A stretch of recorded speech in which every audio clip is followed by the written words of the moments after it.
This is Naveen Kumar. I am the founder of Broa, and this is Niharika, co-founder of Broa. Introduction పక్కన పెట్టు, అసలు ఏంటి setup, ఏం plan చేసావు? ఒక స్పెషల్ డే వస్తుంది కదా మనది ఇప్పుడు బ్రాండింగ్ అది కానీ దానికోసం ఒక చిన్న చిట్ చాట్ లాగా ప్లాన్ చేశాను. ఓకే, దీని గురించి మాట్లాడదాం మరి. ఇంకేముంది, మన స్పెషల్ డే అంటేనే ఆబ్వియస్లీ బ్రోవా, దానికి మించి ఏముండదు ప్రెసెంట్.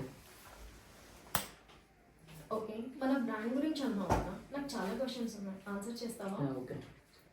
ఫస్ట్ థింగ్, అసలు నీకు ఎందుకు బ్రాండ్ పెట్టాలి అని థాట్ వచ్చింది? బ్రాండ్ పెట్టాలంటే దాని ఇంకొక పెద్ద రీజన్సే ఉన్నాయి. ఎందుకంటే మనం బ్యాచిలర్స్ ఉన్నప్పుడే నాకు ఒక థాట్ ఉండేది, ఎలా అంటే ఓన్ బిజినెస్ ఉండాలి, నార్మల్ ఇలా జాబ్స్ చేయకుండా ఓన్గా ఏదన్నా ఒక ట్రై చేయాలి అన్నట్టు ఉండేది. అలా చేస్తూ బ్యాచిలర్ తర్వాత అనుకోకుండా ఒక ఆఫర్ రావడం వల్ల ఒక గ్యాప్ వచ్చిందనమాట. ఒక ఐటీ సైడ్ వెళ్ళి ఇలా జాబ్స్ చేసి తర్వాత కెరీర్ బిల్డ్ చేసుకోవాలంటే ఓన్గా ఏదన్నా ఒకటి ఉండాలి ప్యారలల్గా. అలా అని చెప్పి ఒక ఏదైనా బిజినెస్ రీసెర్చ్ చేసే టైంలో నాకు ఒక థాట్ ఏంటంటే ఫ్యాషన్ సైడ్ మార్కెట్లో ఎక్కువ బూమింగ్ ఉండడం వల్ల అలా దీని సైడ్ రావాలని ఫిక్స్ అయ్యి నీకు అప్రోచ్ అయ్యాను అనమాట. ఓకే, నన్ను అప్రోచ్ అయింది ఒక 6 months బ్యాక్, బ్రాండ్ పెడదాము అని చెప్పేసి. దీనికన్నా ముందే నీ రీసెర్చ్ స్టార్ట్ అయిందా? దీనికన్నా ముందే రీసెర్చ్, ఎందుకంటే నేను అప్రోచ్ అవ్వాలి అంటే ఫస్ట్ నాకు క్లారిటీ ఉండాలి కదా బిజినెస్ పైన. అందుకని అంతకుముందే దీనిపైన రీసెర్చ్ చేయడం స్టార్ట్ చేశాను. బ్రాండింగ్ చేయాలంటే ఎలాంటి ప్రాసెస్లు ఉంటాయి అవన్నీ కంప్లీట్ అయ్యాక దాని తర్వాత నేను వచ్చి నీతో డిస్కస్ చేస్తాను అనమాట. అంటే లైక్ కో ఫౌండర్ అవ్వగలుగుతావా, ఎందుకంటే నాకు కూడా ఒక సపోర్ట్ ఉండాలి కాబట్టి నీ దగ్గర రావడం. నేనంటే నార్మల్గా 3-4 years నుంచి బిజినెస్ ఏదన్నా స్టార్ట్ చేయాలి అని ప్లాన్ చేస్తాను కాబట్టి ఒక బిజినెస్ సెలెక్ట్ చేసుకొని రీసెర్చ్ చేసి నాకు ఒక సపోర్ట్ కావాలి అన్న టైంలో నువ్వు మైండ్లోకి రావడం వల్ల నేను నీకు వచ్చి ఎక్స్ప్లెయిన్ చేశాను కదా. నేను చేసిన వెంటనే నువ్వెందుకు డైరెక్ట్గా కో ఫౌండర్ అవ్వాలని అన్నావు నాతో. నీకు నా గురించి చాలా బాగా తెలుసు. మనం ఎప్పుడు షాపింగ్కి వెళ్ళినా కానీ నాకు చీప్ అండ్ బెస్ట్ కావాలి, రీజనబుల్ కావాలి అని చెప్పేసి అనేదాన్ని. బట్ అది ఎప్పటికీ అవ్వదు. మనము రీజనబుల్ ప్రైస్ అన్నప్పుడు ఎయిదర్ క్వాలిటీ అన్నా కాంప్రమైజ్ అవ్వాలి ఆర్ ప్రైస్ అన్నా కాంప్రమైజ్ అవ్వాలి. ఈ రెండు మైండ్లో వచ్చినప్పుడు ఒక మంచి క్వాలిటీ మెయింటైన్ చేస్తూ రీజనబుల్ ప్రైస్ పెడితే అది కూడా నా పేరు మీద ఒక బ్రాండ్ క్రియేట్ చేస్తే చాలా బాగుంటుంది అనిపించి ఇంట్రెస్ట్ చూపించాను. లేదా జస్ట్ ఇప్పుడే స్టార్ట్ చేస్తాము, ఎలా వచ్చేస్తావు కదా, let's continue together. And first introduce చేసుకున్నాము అంటే ఆడియన్స్ కూడా తెలియదు కదా. Hi guys, this is Srikanth, one of our friend, and బ్రాండింగ్లో కూడా బాగా సపోర్ట్ చేస్తారు స్టార్టింగ్ నుంచి. అవునరా, సడన్గా కాల్ చేసి చెప్పారు అసలు ఇది కంటెంట్ ఏంటిది అసలు? ఏముంది, మన బ్రాండ్ లాంచ్ అవుతుంది కదా త్వరలో. సడన్గా నవీన్ కాల్ చేసి ఏదైనా ఇంట్రొడక్షన్ లాగా చిట్ చాట్ ప్లాన్ చేద్దామా అన్నారు. సో ఇలా కూర్చున్నాం.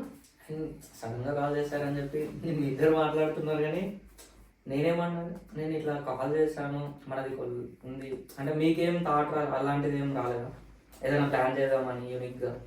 అసలు లాంచ్ ఎప్పుడో చెప్పట్లేదు, ఇంకా ఇలాంటి కంటెంట్ ప్లాన్ చేసేంత టైం ఉందా? ఫస్ట్ నేను చెప్పాలంటే నేనే డేట్ ఫిక్స్ కాలే ఇంకా లాంచింగ్ ఎప్పుడు. అసలు నాకు తెలియని విషయం ఒకటి ఏంటంటే అసలు 6 months నుంచి నువ్వు మీతో పాటు నేను ట్రావెల్ అవుతున్నాను. అసలు ఈ మృవా అనే పేరు ఎక్కడి నుంచి తీసుకున్నారు అసలు నాకు ఇంతవరకు అర్థం కాలేదు. ఈ ఆన్సర్ మాత్రం నవీనే ఇవ్వాలి. ఎంతమంది అడిగినా దీనికి మాత్రం రివీల్ చేయలేదు. చెప్పు ఇప్పుడు. చెప్పాలంటే మృవా అనే పేరు పైన చాలా చాలా రీసెర్చ్ చేశాను. ఎందుకంటే ఒక మనం బ్రాండింగ్ క్రియేట్ చేయాలంటే దానిపైన రీసెర్చ్ చాలా చేయాల్సి ఉంటుంది. ఎందుకంటే మనం తీసుకునే నేమ్స్ కానీ బయట యూజ్ చేయొద్దు, ఆల్రెడీ ఎగ్జిస్టింగ్ ఉండొద్దు, దాని ట్రేడ్ మార్క్ తీసుకుంటాం, అవి మళ్ళీ రిజెక్ట్ అవుతాయి. అలా దాని ఇంకా ఒక స్టోరీ ఉంది. ఎందుకంటే చాలా ట్రై చేస్తాను నేమ్స్, ఏది సెట్ అవ్వలేదు. లాస్ట్కి ఒక డిఫరెంట్ వేలో వెళ్ళాము. నాకు ఇప్పుడు ప్రెసెంట్ దాన్ని రివీల్ చేయాలని లేదు, కొంచెం ఫార్వర్డ్ ముందుకు వెళ్తుంటే బిజినెస్ ఒక సరే మంచి ఒక ఒకేషన్ లాగా ఏదైనా ఒక డేట్ చూసుకుని దాని గురించి కూడా ఎక్స్ప్లెయిన్ చేస్తాను ప్రెసెంట్. ఓకే, అసలు మన బ్రాండ్ యూనిక్నెస్ ఏంటో చెప్పవా? యూనిక్నెస్ అంటే ఇప్పుడు నార్మల్గా మనం మార్కెట్ వస్తే చాలా ఉన్నాయి. చాలా అంటే ఎగ్జాంపుల్ డిటిఎఫ్ అని, డిటిజీ అని చెప్పి చాలా బ్రాండ్స్ ఉన్నాయి.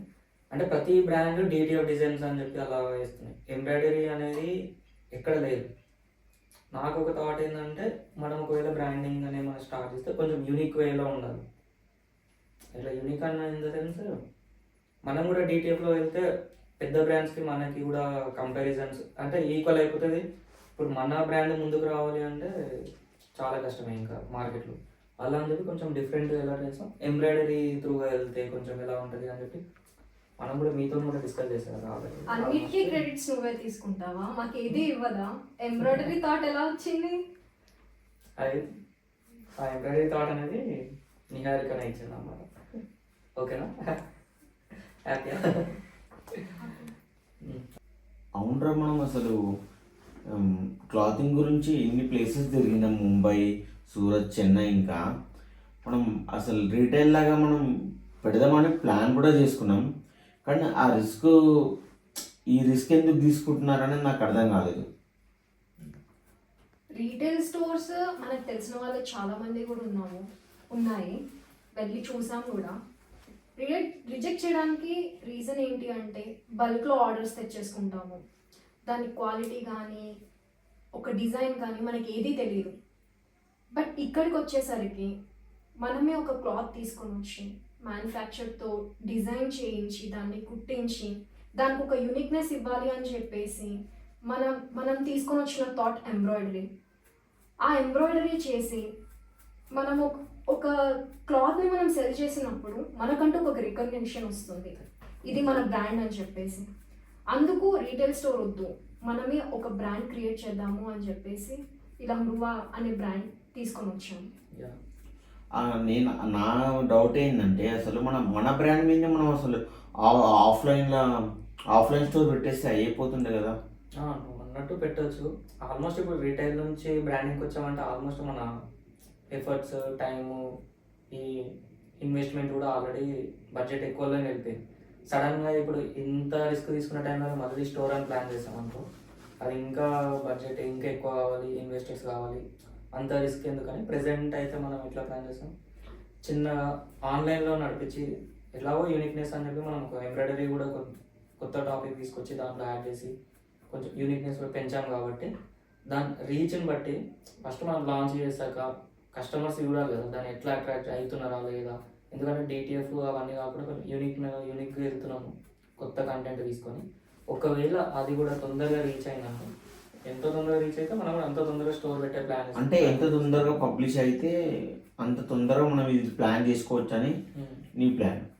మన బ్రాండ్ని, మన ఎంబ్రాయిడరీని పీపుల్ ఎలా యాక్సెప్ట్ చేస్తున్నారు, వాళ్ళకి నచ్చుతుందా లేదా మనం ఇంకేదన్నా ట్రై చేయాలా మన క్లోతింగ్ బ్రాండ్లో అని ఇవన్నీ ఎక్స్ప్లోర్ చేశాక అప్పుడు మనం ఒక ఆఫ్లైన్ స్టోర్ ప్లాన్ చేద్దాము అని చెప్పేసి రైట్ నౌ హోల్డ్లో ఉంది. అంతే, అంటే హోల్డ్లో ఇన్ ద సెన్స్ ప్లాన్ అయితే ఉంది కానీ ప్రెసెంట్ ఇప్పుడు ఫ్యూచర్లో ఉంది, ఇప్పుడు ప్రెసెంట్ వద్దా అనుకుంటున్నాను అంతే.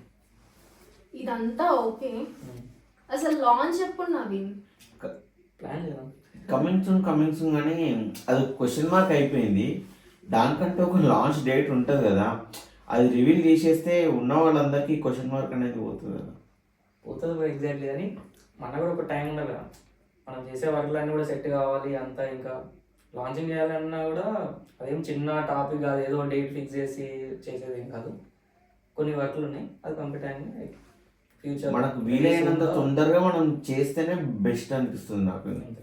చేసేదాం, ఇంతవరకు వచ్చింది అని అంటే లాంచింగ్ కూడా తొందరలో ఉంటుంది కదా. Just hope our brand works well. అంతే. For live updates, follow Mruva Official in Instagram.